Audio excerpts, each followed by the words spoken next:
Hi, everyone. Welcome to Brave Girls with Tracy M. I'm in Tracy's social and digital marketing coordinator, and I am here to turn the tables and interview Tracy. So, Tracy, thanks for letting me come on again. Absolutely. I love when the tables are turned with Yeah, you. you got to do it every once in a while, right? Every once in a while. Exactly. So today we want to touch on a few things.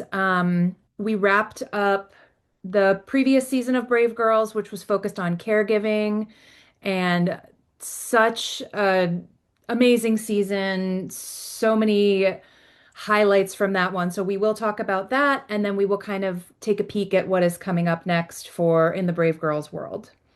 That sounds great. That sounds great. Yeah, I learned so much from the guest in the Caring from the Heart season. Everything from the inequities in Black maternal health to the stigma around getting help for mental health in the Black community. And so, talking to some people who are in the caregiving space, it's a real issue, and 90% of the time it falls on the shoulders of women. And so it's really becoming an issue in the workplace, and companies are really having to deal with recognizing that it's a real thing in this economy, especially with women in the workforce and the responsibilities that we have as leaders. And so I'm just really grateful that the guests came on. They really got brave and bold and courageous and raw and real with us around what people are going through. So I think that was a great feature, and that's kind of one of my intentions with this seasonal approach to the podcast is to have some sort of a theme that we can bring to the table. People who are experts in their field have lived experiences that they can share with the audience, and then we can all learn from it. So I think I just want to say, deep gratitude to those guests that made time for this, shared their gifts, shared their books, shared their thoughts, shared sort of the research that they're doing, because a lot of them are doing research based in data, and then really trying to be solution oriented. So yeah, it was good, I think. I couldn't agree more. And to your point about the guests just tapping into these deep topics. And I think what stuck out to me was the vulnerability. They are all super smart, super capable women doing amazing things, but they were able to strip that down and get vulnerable and go into these tough topics. And I just loved hearing everything they had to say. And I think one of the highlights, I had a couple highlights of the season. One was about the episode about Black maternal health with Dr. Linnea Richardson. She was amazing and sharing her own experience of witnessing that firsthand, of being dismissed and having to advocate for herself. So I loved hearing her perspective. And my other favorite quote that I love putting on social again and again was um, I believe it was Dion Joyner Weems about the how the Yes. lion has to speak for itself or else the hunter tells the story. I just love that Yeah. quote and again about advocating for yourself, for the people you're caring for, and for other women. That was just a strong theme to me, and I was wondering if you had some standout moments from the season as well. Yes. So Dion is a force to be reckoned with. And I think she is very bold in the way she shares her story of raising Black boys in America.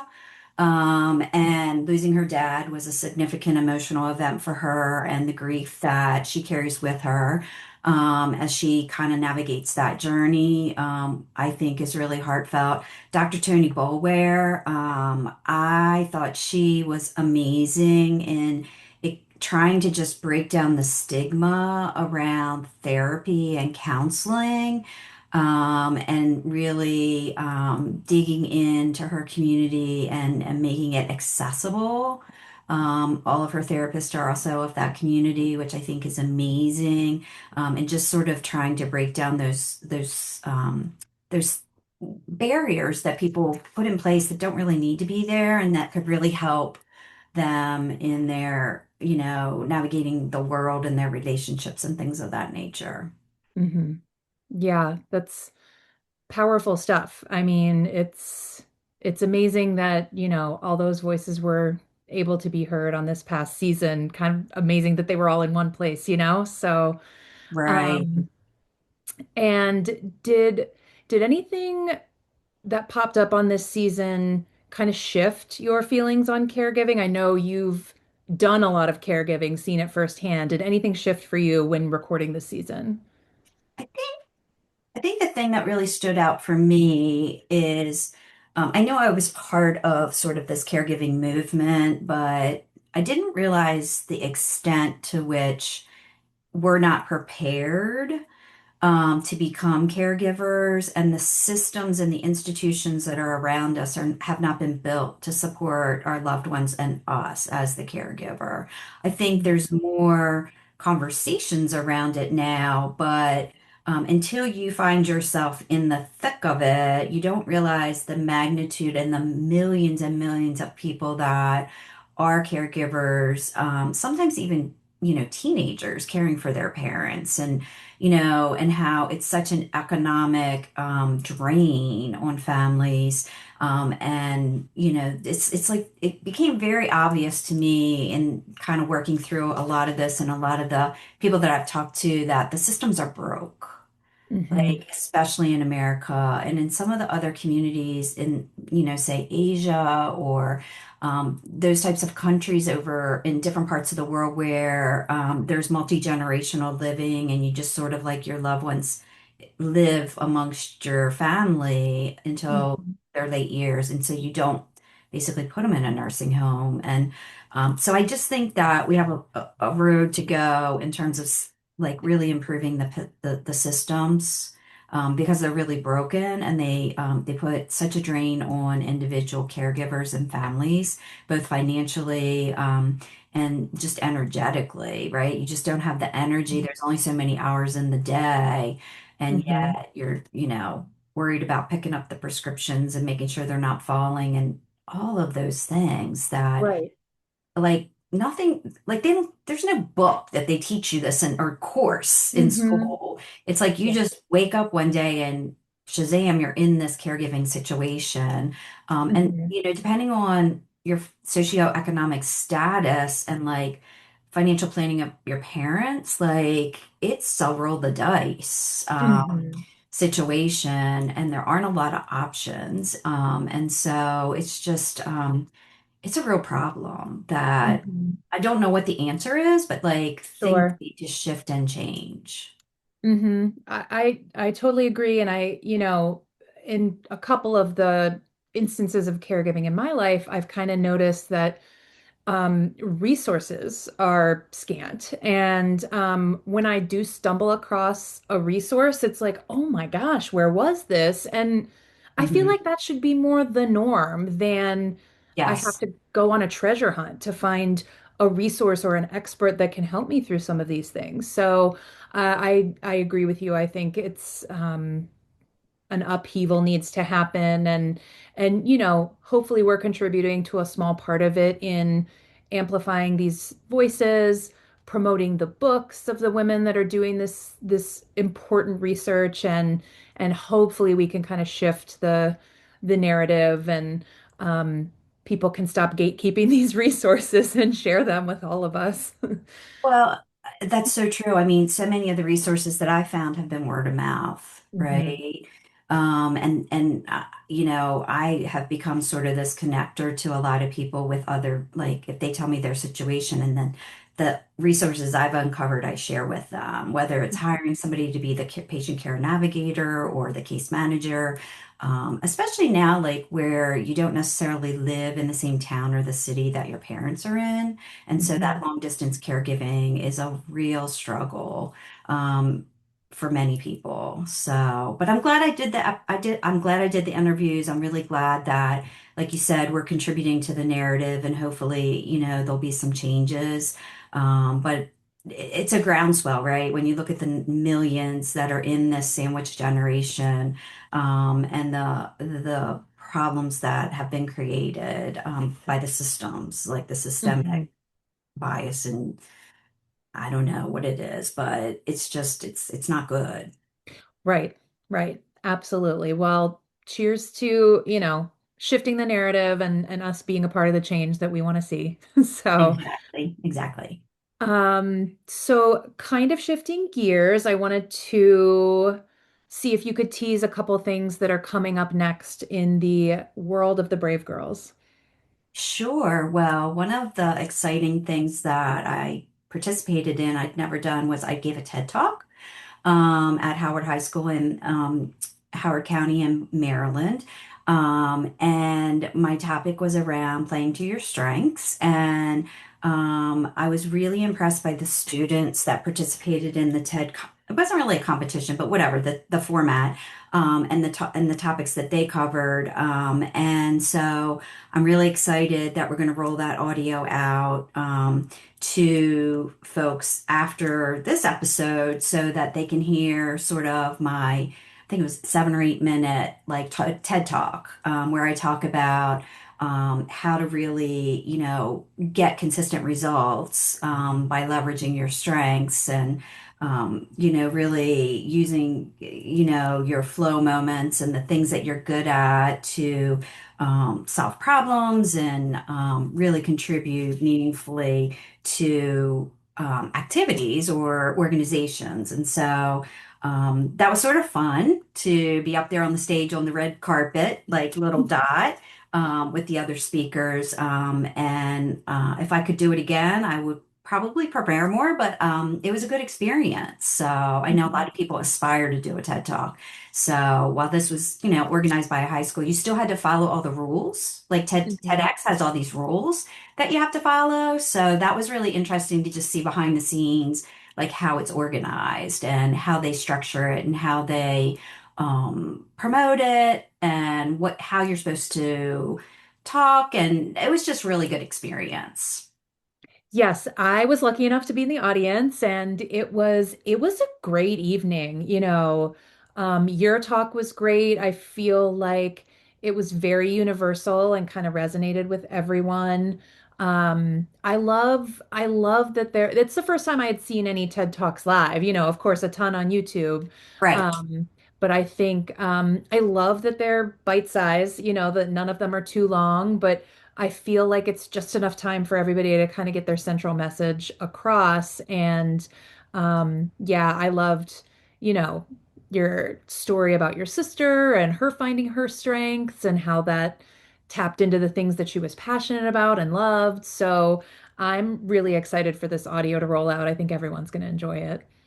Yeah, I think so. And then I'm super excited. I've been talking about this for a while and thinking about it a lot, but I want to do season 4. And season 4 is really going to be about, I'm calling it smart money.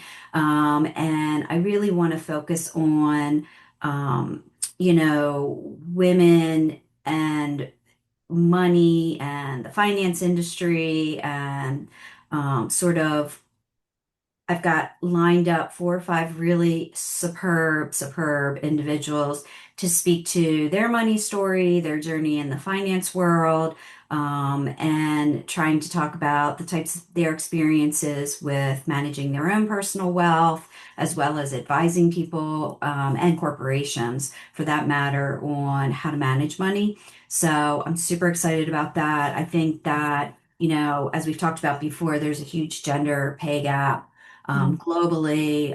There's also access issues to banks and money for women. And then, we're not necessarily as confident around our money story or managing our money once we do have it. And so, really, the things that are out there that can boost financial literacy for women. Mm. And really put more women in the finance workforce, have access to capital, private equity money, there's a lot of female founders, but when it comes to venture capitalists and private equity, pouring into that, it's a tough road, right? And so I really want to highlight all things money, Mhm. and bring on the show women who are in that field, that can really help us learn more and get smarter. about Hmm. money and wealth management and just how I did an interview with Coach Anushi, and those are out on YouTube now. And I talked to her a little bit about money and how it's an energetic exchange, right? And I'm fascinated by the study of money. I've read, 40 books on anything that's out there about money, just to Yeah. get smarter about it, think differently about it. So. Yeah. Yeah. And to your point and to what we talked about earlier with resources, you have a lot of resources to share with people about money. So we're not gatekeeping those. We'll be sharing those on social, book recommendations, quotes, all the podcasts that are coming up.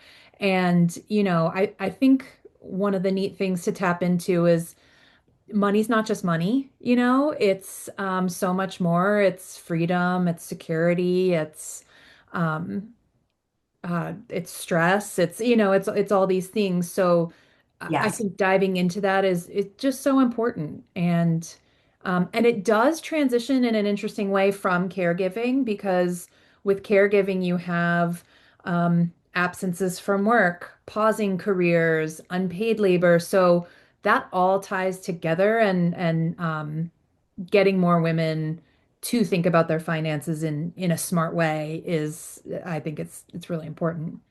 Yeah, and now that you say that, I listen to a lot of podcasts that I will recommend too. Like Mm. I listen to there's one Farnoosh Tarabi has a podcast, and Jean Shatsky. There's a lot of women that their podcast is solely about money and Mm. women in money, and Mhm. Jill Schlesinger is another one that comes to mind. But we can put those in the show notes when we do the season because Mhm. I have those on repeat, Yeah. like when is the right time to transition your traditional IRA to a Roth IRA? Like there's all these like nuances, and Yeah. they break down like in great detail, and they bring in experts from different banks and things like that to teach us about the things that we need to understand.